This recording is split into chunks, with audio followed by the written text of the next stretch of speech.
Hello friends, welcome to CMPC। कैसे हैं आप सब? ठीक होंगे। चलते हैं साइंस की नेक्स्ट क्लास पे, जो कि है तत्व यौगिक और मिश्रण का पार्ट 2। तो इस पार्ट 2 में हम जो लास्ट छोड़े हैं वहीं से वापस कंटिन्यू करेंगे। तो हमने सक्रियता श्रेणी वाला टॉपिक करना था। तो उसमें सक्रियता श्रेणी में धातु की सापेक्ष अभिक्रियाशीलता है। धातुओं की सापेक्ष अभिक्रियाशीलता में क्या ध्यान रखना है आपने को, ये मैं बताती हूँ। जैसे ये पूरी सक्रियता श्रेणी दे रखी है, सबसे ऊपर पोटेशियम, फिर सोडियम, फिर calcium, magnesium, aluminium, zinc, iron, lead, फिर कॉपर, मरकरी, सिल्वर, गोल्ड। तो ये पूरी सक्रियता श्रेणी में जो सबसे ऊपर जो धातुएं हैं, ये धातुएं सबसे अधिक अभिक्रियाशील धातुएं कहलाएंगी। ऊपर से नीचे तक अभिक्रियाशीलता जो है घटती है, और सबसे नीचे जो धातुएं हैं वो सबसे कम अभिक्रियाशीलता है। अब इसका इफेक्ट कहाँ पड़ेगा? इसका इफेक्ट पड़ेगा यहाँ पे। ऊपर की धातु आप देख सकते हैं, potassium, sodium, calcium, magnesium, aluminium. ये जो धातुएं हैं इनको विद्युत अपघटन की सहायता से अपन अलग करते हैं। इनके जो पूरे निकलते हैं खनिज, अयस्क, उसमें से धातुएं अलग करनी होती है, तो उसको अपन विद्युत अपघटन की सहायता से अलग करते हैं। उसके बाद जो बीच वाली धातुएं हैं, जिंक, फेरस, लेड, कॉपर, इनको अपन कार्बन के उपयोग से अपचयन के द्वारा अपन अलग करते हैं। फिर नीचे की जो धातुएं हैं, चांदी और सोना, ये दोनों अपन प्राकृतिक अवस्था में इनकी उपस्थिति होती है और बहुत ही आसानी से इनको प्राप्त किया जा सकता है। तो इस सक्रियता श्रेणी का मतलब ये हुआ कि अपन इनको जो अलग करने की विधियां हैं अयस्कों से, वो विद्युत अपघटन, कार्बन के उपयोग से अपचयन और प्राकृतिक अवस्था में उपस्थिति। इसके बारे में अपन आगे देखते हैं कि अयस्क का सांद्रण करना है तो इसमें दे रखा है, देखो, उच्च अभिक्रियाशील धातुएं, मध्यम अभिक्रियाशील धातुएं और निम्न अभिक्रियाशील धातुएं। उच्च अभिक्रियाशील धातुएं हैं, इनको गलित धातु का विद्युत अपघटन करेंगे और अपने को शुद्ध धातु प्राप्त हो जाएगी। फिर मध्यम यानी कि जो बीच वाली धातुएं हैं उनका क्या करेंगे? कार्बोनेट अयस्क और सल्फाइड अयस्क, उसमें दो प्रकार के अयस्क होंगे। तो जहाँ कार्बोनेट अयस्क होंगे उसको अपन निस्तापन से अलग करेंगे, निस्तापन की प्रक्रिया से, और सल्फाइड अयस्क जो है उसको अपन करेंगे भर्जन की प्रक्रिया से अलग। इन दोनों का धातु का ऑक्साइड, फिर धातुओं में अपचयन, उससे धातुओं का शोधन हो जाएगा। फिर सबसे जो निम्न अभिक्रियाशील धातुएं हैं, सल्फाइड अयस्क, उसको भर्जन से अलग करेंगे, धातु प्राप्त हो जाएगी और परिष्करण कर लेंगे। ठीक है, तो इसमें अब चीज़ क्या है वो अपन डिटेल में पढ़ते हैं।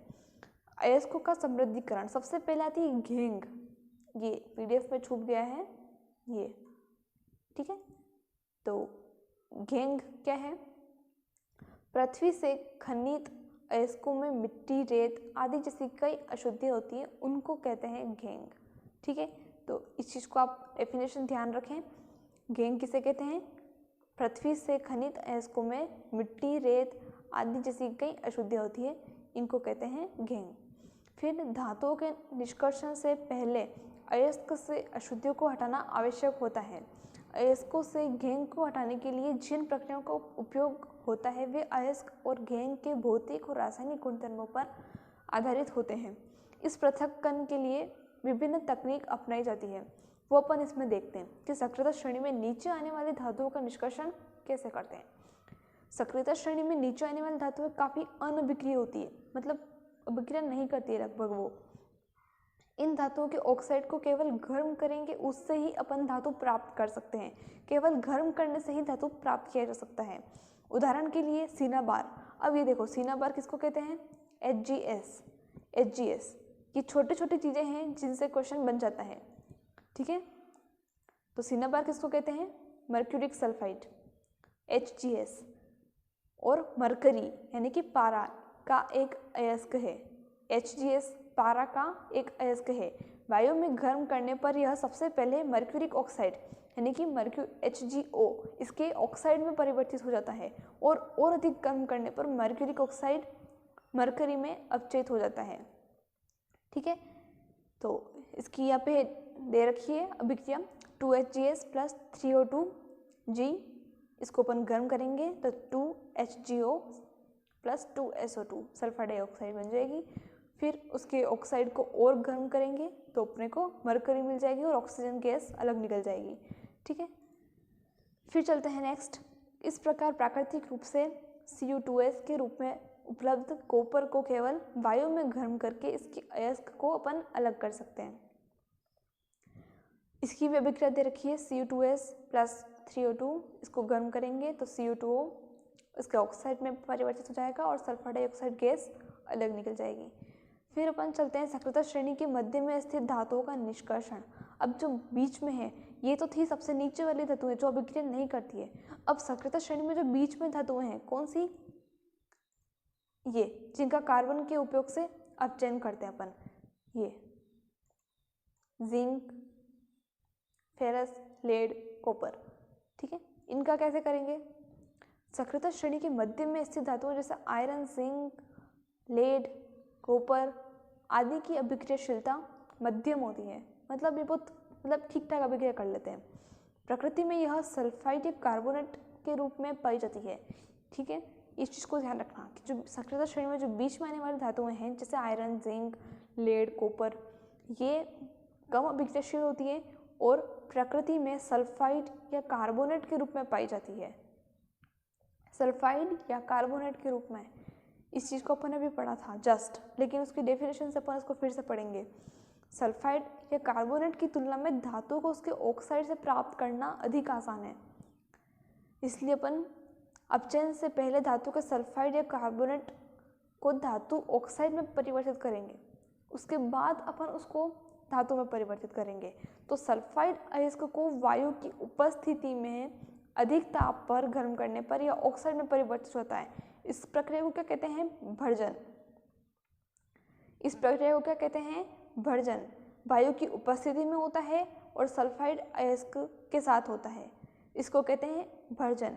और कार्बोनेट अयस्क को सीमित वायु में, मतलब लगभग वायु की अनुपस्थिति होती है, वो वायु की अनुपस्थिति में अधिक ताप पर गर्म करने पर यह ऑक्साइड में परिवर्तित होता है। इस प्रक्रिया को निस्तापन कहते हैं। तो निस्तापन और भर्जन ये दो इम्पोर्टेंट चीज़ें हैं और इसमें डिफरेंस भी आपको पता चल गया होगा क्या है। एक सल्फाइड है तो एक कार्बोनेट है, एक वायु की उपस्थिति में करते हैं तो एक वायु की अनुपस्थिति में। अनुपस्थिति में कौन होता है, निस्तापन, और उपस्थिति में कौन होता है, भर्जन। जिंक के अयस्क के भर्जन और निस्तापन के समय निम्न रासायनिक अभिक्रिया होती है। इसमें क्या रासायनिक अभिक्रिया होती है देख लेते हैं। भर्जन में ZnS प्लस 3O2, इसको अपन गर्म करेंगे तो जिंक ऑक्साइड बन जाएगा। और निस्तापन में जिंक कार्बोनेट है, क्योंकि इनके सल्फाइड और कार्बोनेट अयस्कों में ये उपस्थित होते हैं तो उनको अपन गर्म करेंगे इनके ऑक्साइड में परिवर्तित करने के लिए। ठीक है, इसके बाद कार्बन जैसे उपयुक्त अपचय का उपयोग कर धातु ऑक्साइड से धातु प्राप्त किया जा सकता है, मतलब कार्बन के द्वारा इनका अपचयन किया जाता है। उदाहरण के लिए जिंक ऑक्साइड को कार्बन के साथ गर्म किया जाता है तो यह जिंक धातु में अपचयित हो जाता है। ठीक है, प्रथम अध्याय में दिए गए ऑक्सीकरण और अपचयन प्रक्रम से आप पहले से परिचित हैं। ऑक्सीकरण क्या होता है, अपचयन क्या होता है, आप पहले से जानते हैं। धातुओं को उनके यौगिकों से प्राप्त करना भी अपचयन प्रक्रम है। कार्बन का उपयोग कर धातु के ऑक्साइड को धातुओं में अपचयन करने के अलावा विस्थापन अभिक्रिया का भी उपयोग किया जा सकता है। अत्यधिक अभिक्रियाशील धातुओं जैसे सोडियम, कैल्शियम, एल्यूमिनियम, इनको इनके अपचयक के रूप में उपयोग किया जा सकता है, क्योंकि ये निम्न अभिक्रियाशीलता वाले धातुओं को उनके यौगिकों से विस्थापित कर सकते हैं। ये उनमें एक गुण होता है। उदाहरण के लिए जब मैग्नीज डाइऑक्साइड को एल्यूमिनियम चूर्ण के साथ गर्म किया जाता है तो निम्न अभिक्रिया होती है। ये मैग्नीशियम डाइऑक्साइड MnO2 इसको एल्यूमिनियम, मतलब एल्यूमिनियम का चूरा उसको उसके साथ करेंगे तो मैग्नीज निकल जाएगा, एल्यूमिनियम ऑक्साइड अलग हो जाएगा और ऊष्मा अलग निकल जाएगी। इसके बाद चलते हैं नेक्स्ट स्लाइड पे। यह विस्थापन अभिक्रियाएं अत्यधिक ऊष्माक्षेपी होती है। इसमें उत्सर्जित ऊष्मा की मात्रा इतनी अधिक होती है कि धातु में गलित अवस्था में प्राप्त होती है। वास्तव में आयरन ऑक्साइड के साथ एल्यूमिनियम की अभिक्रिया का उपयोग रेल की पटरी और मशीनी पुर्जों की दरारों को जोड़ने के लिए किया जाता है। इस अभिक्रिया को थर्मिट अभिक्रिया कहते हैं। और ये बहुत इम्पोर्टेंट चीज़ है कि रेल की पटरी और मशीनी पुर्जों की दरारों को जोड़ने के लिए किसका उपयोग किया जाता है? आयरन ऑक्साइड और एल्यूमिनियम की अभिक्रिया का उपयोग। और इस अभिक्रिया को क्या कहते हैं? थर्मिट अभिक्रिया। ठीक है, तो इस चीज़ को आपको ध्यान रखना है। थर्मिट अभिक्रिया किसको कहते हैं?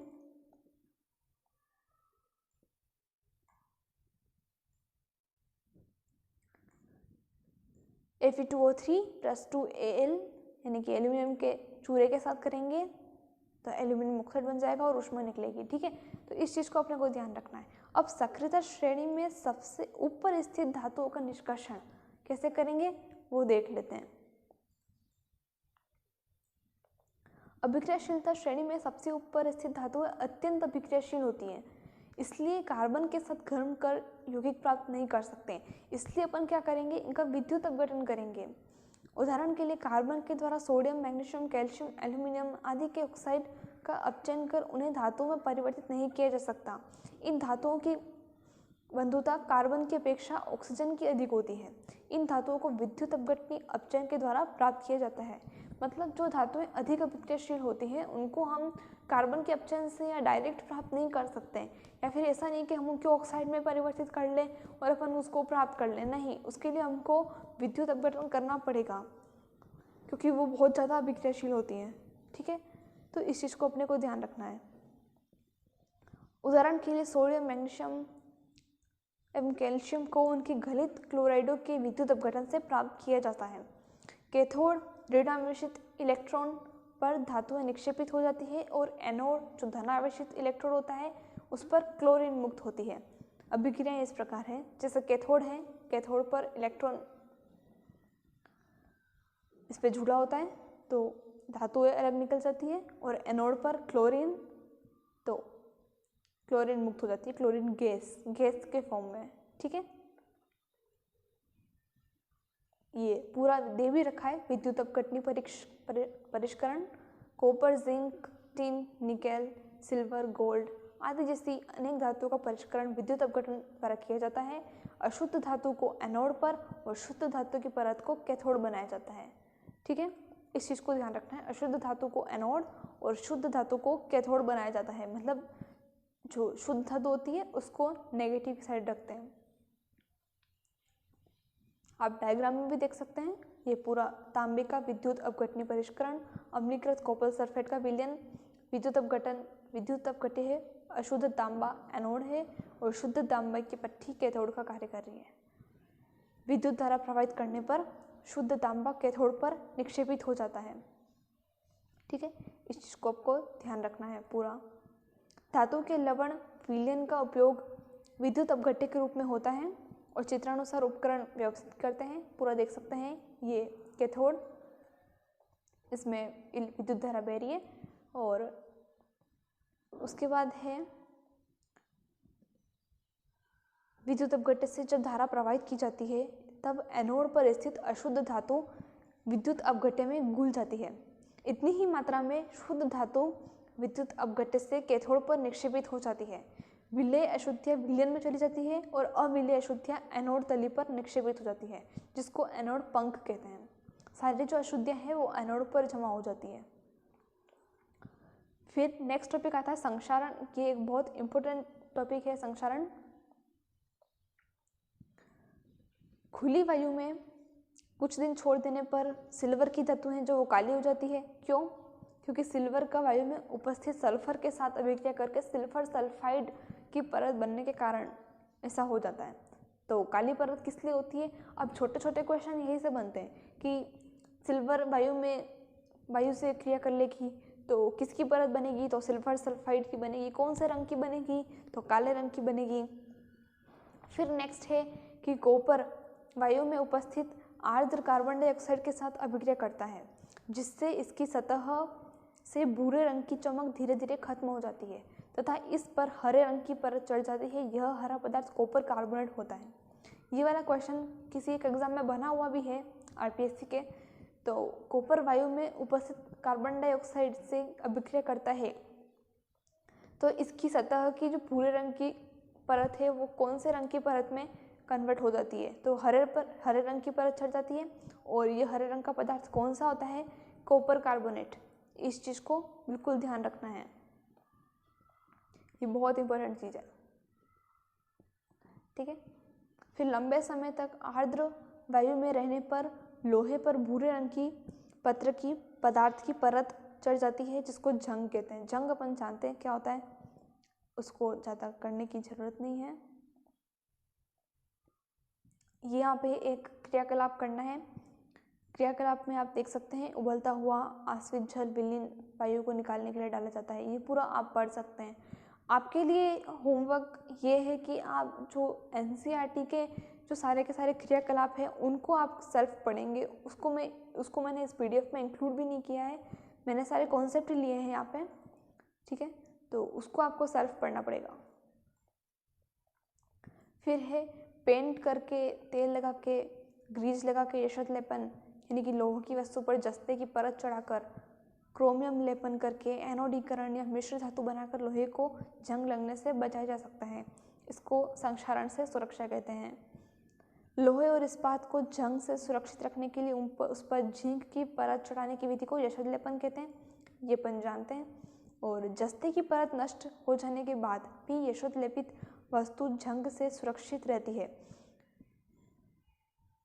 धातु के गुणधर्मों को बेहतर बनाने की अच्छी विधि मिश्रात्वन है। इस विधि को हम इच्छानुसार धातु के अत्यंत गुणधर्म प्राप्त कर सकते हैं। उदाहरण के लिए लोहा सर्वाधिक काम में आने वाली धातु है, लेकिन कभी भी शुद्ध अवस्था में इसका उपयोग नहीं किया जाता है, क्योंकि शुद्ध लोहा अत्यंत नर्म होता है और गर्म करने पर सुगंधतापूर्वक खींच जाता है। लेकिन इसमें अपन लोहे में अगर कार्बन मिला देते हैं थोड़ी सी मात्रा, लगभग 0.05%, तो यह कठोर और प्रबल हो जाता है। लोहे के साथ निकल और क्रोमियम मिलाने पर हमें स्टेनलेस स्टील प्राप्त होता है, इस्पात, जो कि कठोर होता है और उसमें जंग भी नहीं लगता है। निकल और क्रोमियम से बनने वाली जो मिश्र धातु है उसको क्या कहते हैं, निकल प्लस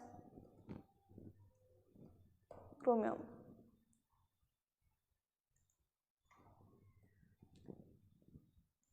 तो इसको क्या कहेंगे, नाइक्रोम, ठीक है। ये आपको एक चीज़ ध्यान रखनी है बिल्कुल, निकल और क्रोमियम से जो मिश्र धातु बनती है इसको अपन कहते हैं नाइक्रोम, ओके। फिर चलते हैं आगे। इस प्रकार यदि लोहे के साथ अन्य कोई पदार्थ मिश्रित किया जाता है तो इसके गुणधर्म बदल जाते हैं। वास्तव में ये कोई अन्य पदार्थ मिलाकर किसी भी धातु के गुण बदले जा सकते हैं। ये पदार्थ धातु भी हो सकता है और अधातु भी हो सकता है।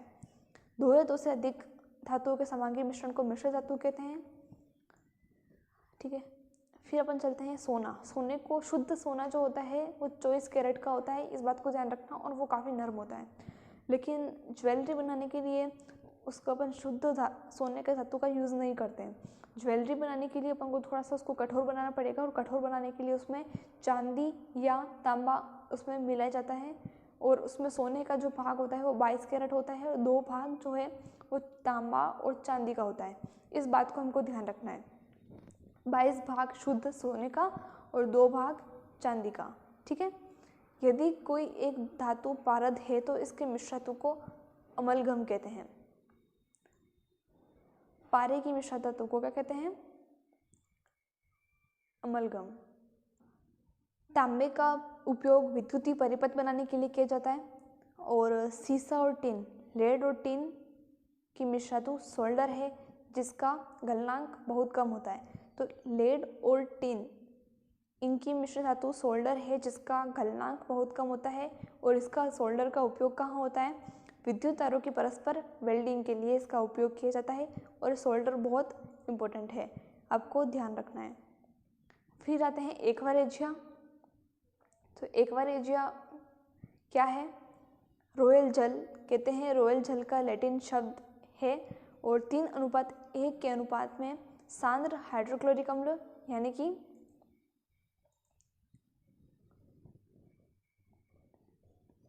HCl, concentrate HCl and nitric अम्ल HNO3, ठीक है, HNO3 सांद्र हाइड्रोक्लोरिक अम्ल और सांद्र नाइट्रिक अम्ल का ताजा मिश्रण होता है। यह घोल को गला सकता है, जबकि दोनों में से कोई अकेला अगर ये करे तो उसमें क्षमता नहीं होती है। एक्वा को भपकता द्रव कहते हैं और यह प्रबल संक्षारक है। यह उन अभिकर्मकों में से एक है जो गोल्ड और प्लेटिनम को गलाने में समर्थ है। फिर चलते हैं नेक्स्ट स्लाइड पे। ये है कुछ आयनिक यौगिकों के गुणधर्म। कुछ आयनिक यौगिकों के गलनांक और क्वथनांक दे रखे हैं। जैसे उनकी भौतिक प्रकृति है तो आयनिक यौगिकों के धन और ऋण आयनों के बीच मजबूत आकर्षण बल के कारण आयनिक यौगिक ठोस और थोड़े कठोर होते हैं। ये यौगिक सामान्यतः भंगुर होते हैं, मतलब आप थोड़ा सा दबाव डालोगे और वो टूट जाएंगे, उनको कहते हैं भंगुर। गलनांक और क्वथनांक। आयनिक यौगिकों का गलनांक और क्वथनांक बहुत अधिक होता है क्योंकि उनमें मजबूत अंतर आयनिक आकर्षण को तोड़ने के लिए ऊर्जा की पर्याप्त मात्रा की आवश्यकता होती है। फिर है घुलनशीलता। तो घुलनशीलता में वैद्युत संयोजक यौगिक सामान्यतः जल में घुलनशील तथा केरोसिन, पेट्रोल जैसे विलायकों में अविलेय होते हैं। विद्युत चालकता। किसी विलयन से विद्युत के चालन के लिए आवेशित कणों की गतिशीलता आवश्यक होती है। आयनिक यौगिकों के जलीय विलयन में आयन उपस्थित होते हैं। जब विलयन में विद्युत धारा प्रवाहित करते हैं तो यह आयन विपरीत इलेक्ट्रोड की ओर गमन करने लगते हैं। ठोस अवस्था में आयनिक यौगिक विद्युत का चालन नहीं करते हैं क्योंकि ठोस अवस्था में दृढ़ संरचना के कारण आयनों की गति संभव नहीं होती है। ठीक है, ठोस अवस्था में आयनिक यौगिक विद्युत का चालन नहीं करते हैं, ये चीज़ ध्यान रखनी है क्योंकि ठोस अवस्था में दृढ़ संरचना के कारण आयनों की गति संभव नहीं होती है। लेकिन आयनिक यौगिक गलित अवस्था में विद्युत का चालन करते हैं क्योंकि गलित अवस्था में विपरीत आवेश वाले आयनों के मध्य स्थिर वैद्युत आकर्षण बल ऊष्मा के कारण कमजोर पड़ जाता है। इसलिए आयन स्वतंत्र रूप से गमन करते हैं और विद्युत का चालन करते हैं। फिर एनोडीकरण क्या होता है? एनोडीकरण एल्यूमिनियम पर मोटी ऑक्साइड की परत बनाने की प्रक्रिया है। वायु में संपर्क में आने पर एल्यूमिनियम पर ऑक्साइड की पतली परत का निर्माण होता है। एल्यूमिनियम ऑक्साइड की परत इसे संक्षारण से बचाती है। इस परत को मोटा करके संक्षारण से अधिक सुरक्षित किया जा सकता है। एनोडीकरण के लिए एल्यूमिनियम की एक साफ वस्तु को एनोड बनाकर तनु सल्फ्यूरिक अम्ल के साथ विद्युत अपघटन करते हैं और एनोड पर उत्सर्जित ऑक्सीजन गैस एल्यूमिनियम के साथ अभिक्रिया करके ऑक्साइड की एक मोटी परत बनाती है। इस ऑक्साइड की परत को आसानी से रेंगकर एल्यूमिनियम की आकर्षक वस्तुएं बनाई जा सकती है। ये जस्ट एनोडीकरण के बारे में है और आज की वीडियो में हम इतना ही लेंगे। तो आपको ये कैसा लगा वीडियो ज़रूर बताएं और चैनल को सब्सक्राइब करें। तो मिलते हैं अगली क्लास में, तब तक के लिए थैंक्स।